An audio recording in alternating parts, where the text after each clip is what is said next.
দ্বারা পূর্ণ করে দেন। পবিত্র কোরআন ও হাদিসের আলোকে আজ আমরা বড় ফজিলতপূর্ণ ৩৫টি ছোট আমলের কথা আলোচনা করব।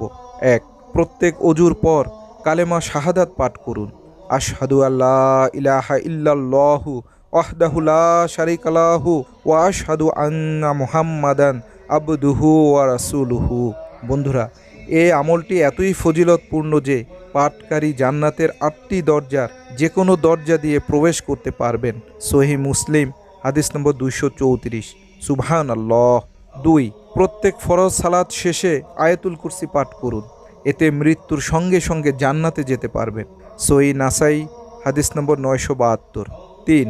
প্রত্যেক ফরজ নামাজ শেষে ৩৩ বার সুবহানাল্লাহ, ৩৩ বার আলহামদুলিল্লাহ, ৩৩ বার আল্লাহু আকবার এবং একবার লা ইলাহা ইল্লাল্লাহু ওয়াহদাহু লা শারীকা লাহু